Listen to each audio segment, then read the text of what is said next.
Gen Z has sent an urgent message just hours before the total occupying of the CBD.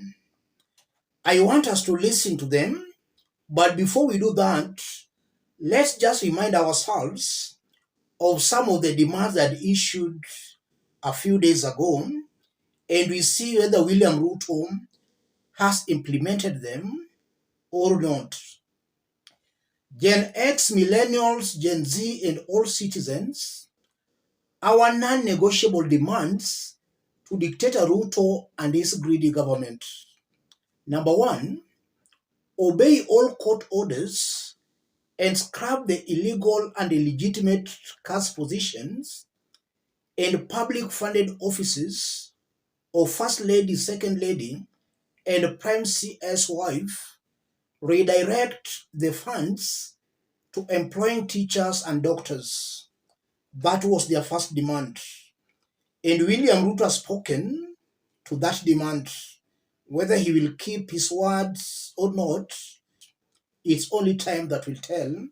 Number two, scrap the useless housing levy and publish proper audit of how the money has been used the last 1 year and refund all the contributions. Ruto has not spoken on that. Number three, proper and detailed audit of the national debt. Ruto has not talked on that. Number four, sack all government officials with criminal records and integrity issues, starting with Mythical in Turin for the fake fertilizer. Ruto has not talked on that.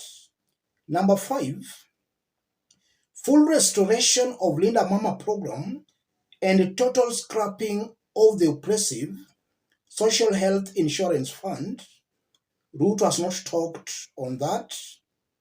Six, constitute the IBC within the next 30 days to facilitate our move to recall all rogue MPs and hold fresh elections. I've not heard Ruto talking on that. Number seven, obey court orders and cancel all plans to take our police force to Haiti and recall those deployed immediately. Ruto has not talked on that. If anything, his government still disregards court orders. 8. Employ all GSS teachers to permanent and pensionable terms, including those sacked during the recent strike immediately. I've not gotten William Ruto very well on that. Number 9. Employ intern doctors on their previous payment terms. Doctors can't earn less than useless MPs. Ruto has not talked on that. 10. Reduce all MP salaries and allowances to be capped at Kenya shillings 200,000. MPs can't earn more than doctors in a third world struggling economy. It's totally unacceptable. Ruto has not talked on that. 11. Scrap the useless and wasteful position of women rep and use the money used to pay their salaries to increase salaries for civil servants. 12.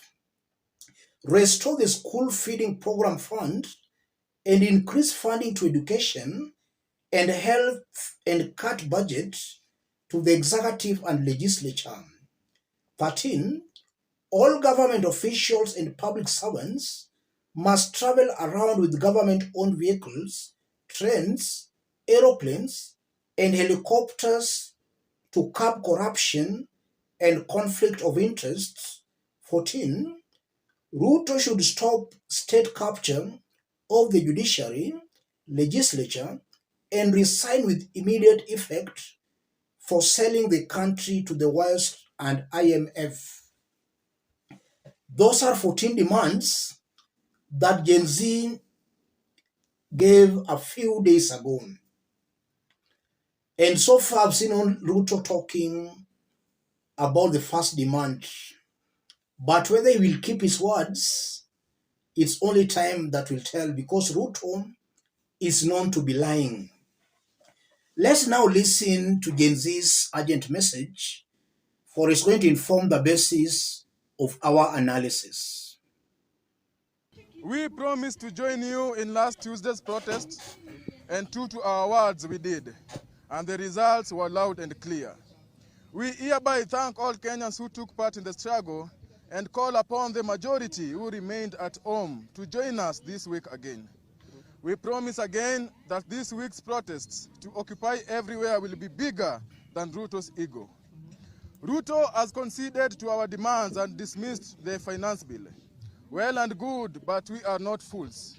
A tomato that says it is an orange is still a tomato. We press on. In response to Ruto's threatening statements to the people of Kenya, our resolve has only grown stronger and is spreading wider than the gospel. Ruto's response does not depict that of a leader or a statesman, but that of a war criminal. You cannot declare war against 50 million Kenyans. We will defeat you. Usituuzie uoga. Deploying the military on us will not scare or stop millions of youths from taking back their country. We defeated the police. The military do not have tear gas or water cannons, and they cannot shoot at unarmed civilians. The KDF will be marching with us, as witnessed last Thursday. No police will dare throw tear gas canisters at us while accompanied by our big brothers. When the music changes, so does the dance. Kenyans, the military are always for the people and not oppressive regimes. They are with you. Come out in large numbers once again. Occupy everywhere on Tuesday and Thursday. Therefore, Mr. Ruto, we repeat again. Tell your family to pack their clothes, utensils, and electronics and fly yonder while the going is good. You are not our leader. You are our killer. Yes, that's Gen Z's urgent message. And it's going to be big, ladies and gentlemen.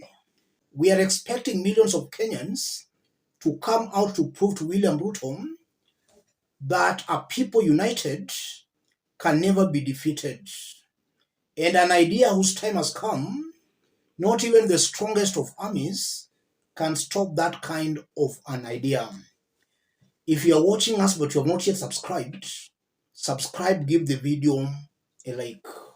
Let's proceed. Kenyans are serious and they want to see serious action. Gen Zs gave those 14 demands.